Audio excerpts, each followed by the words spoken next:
हमारे चैनल हिंदी कोश में मैं रजनी मिश्रा आप सभी का दिल से स्वागत करती हूँ।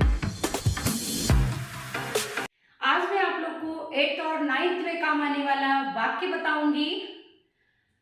तो सबसे पहले देखिए वाक्य होता क्या है। अपने मन के भावों को आदान प्रदान करना, शब्दों के व्यवस्थित क्रम से आदान प्रदान करना कहलाता है वाक्य। सबसे पहले समझिए वाक्य बना कैसे।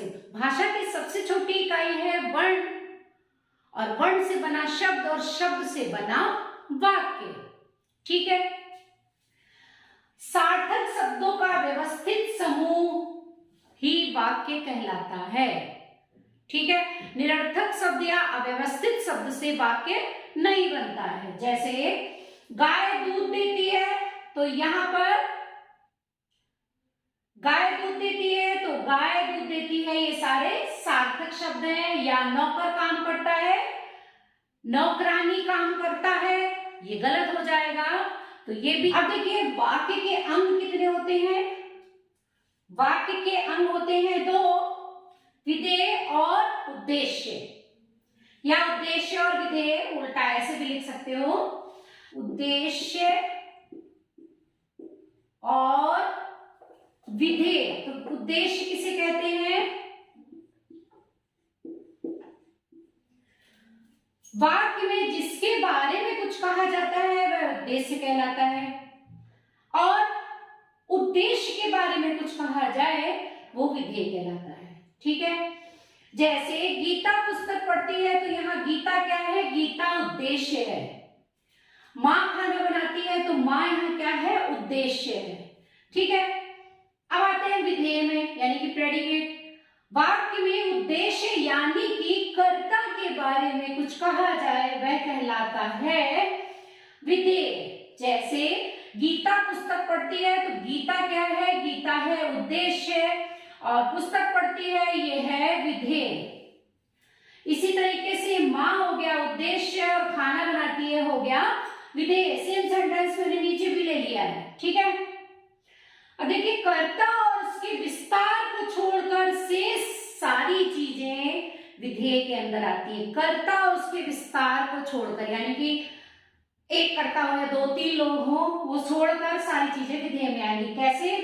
जैसे बच्चे फुटबॉल खेल रहे हैं, तो यहाँ पर फुटबॉल खेल रहे हैं पूरा विधेय में आएगा। सुमन, सुमन करता है, बच्चे करता है। नाटक देखने गई है, तो सुमन तो हो गया उद्देश्य और नाटक हो गया विधेय। आते हैं हम वाक्य के प्रकार में।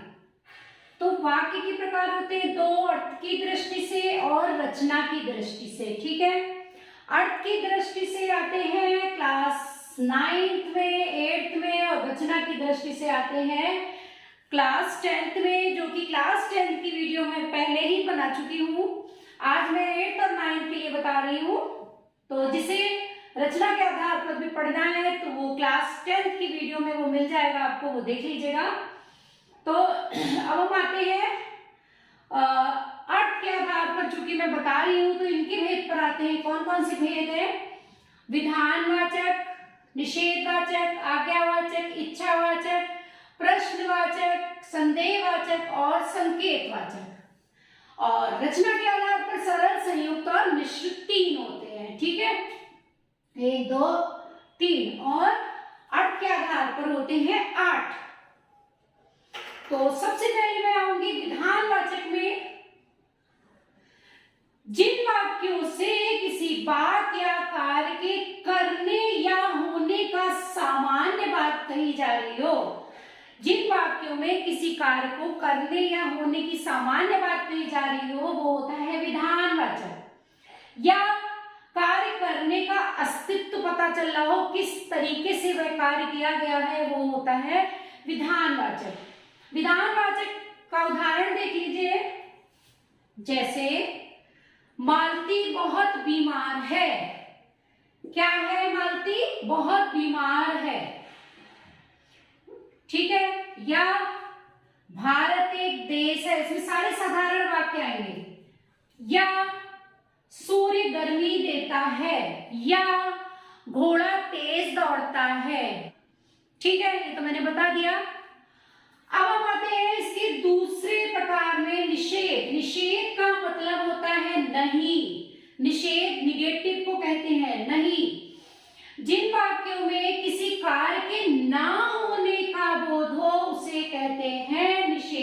निषेधवाचक। निषेधवाचक में एक चीज और ध्यान रखिएगा, जो कार्य ना करने का संदेश दे, इसमें प्रायः न, नहीं या मत होता है। लेकिन मत और किसी में भी होता है, तो क्या डिफरेंस है वो मैं बाद में आगे पढ़ते पढ़ते बताती रहूंगी। इसका उदाहरण है, हम बाजार नहीं जाएंगे, नहीं आ गया। या कल गर्मी नहीं थी, नहीं आया। या अभी महामारी टली नहीं है, यानी कि अभी महामारी है, बच के रहना है हमें। तीसरा है भेद इसका वाक्य का, आज्ञावाचक।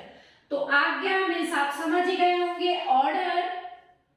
जब हम किसी को ऑर्डर देते हैं, जिन वाक्यों से आज्ञा, अनुमति, उपदेश, प्रार्थना इनका बोध हो, इनके भाव आ रहे हो, वो होता है आज्ञावाचक। जैसे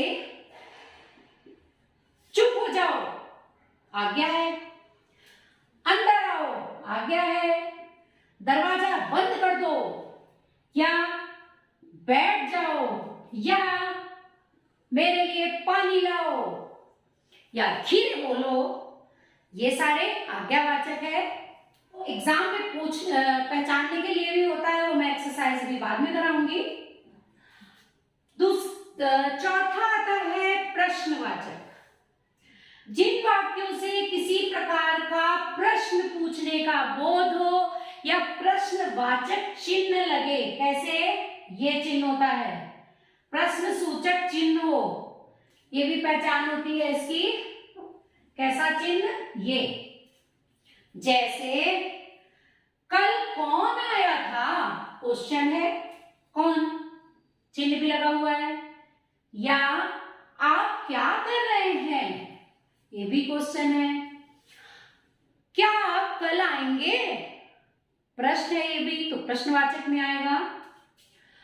नेक्स्ट है इच्छावाचक। जिन वाक्यों से इच्छा, यानी कि मेरे मन में क्या है तुम्हारे लिए, इच्छा, आशीर्वाद, शुभकामना, आकांक्षा, इन चीजों का बोध होता है, ये भाव पता चलते हैं, वहां होता है इच्छावाचक। जैसे आपकी यात्रा मंगलमय हो, या नव वर्ष मंगलमय हो, या गुरु पूर्णिमा की बहुत बहुत बधाई, या खाली आपका कल्याण हो, आप दीर्घायु हो, आप चिरंजीवी हो। तो क्या क्या मैंने आपको बताया, आशीर्वाद हो या इच्छा हो कि मैं चाहता हूं कि आपके परीक्षा में नंबर अच्छे आए, तो ये भी इच्छावाचक में आएगा। या शुभकामना, क्या बताया, नववर्ष मंगल में हो, या आकांक्षा, इच्छा, है ना। छठा पॉइंट है संदेहवाचक। संदेहवाचक वाक्य, तो संदेह जैसा कि नाम से पता चल रहा है, संदेह, संभावना।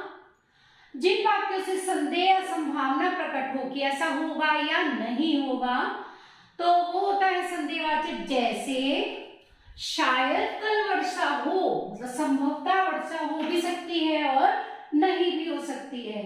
क्या वह यहाँ फंस गया, क्या वह यहाँ फंस गया था, या जानबूझकर आया था, इस तरीके से, तो ये भी आपका संदेह बता रहा है।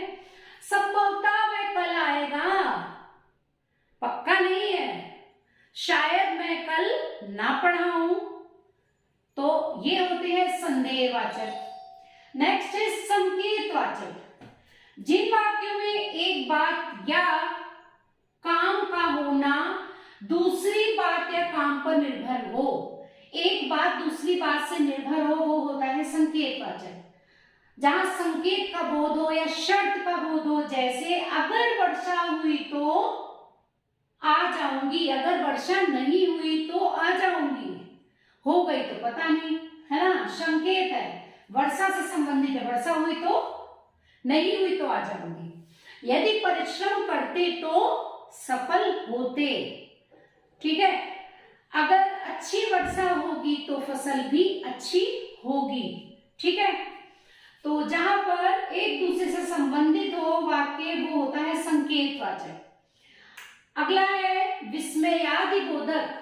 जिन वाक्यों से विस्मय, शोक, घृणा, आश्चर्य आदि भाव प्रकट हो वहां पर होता है विस्मयादिबोधक।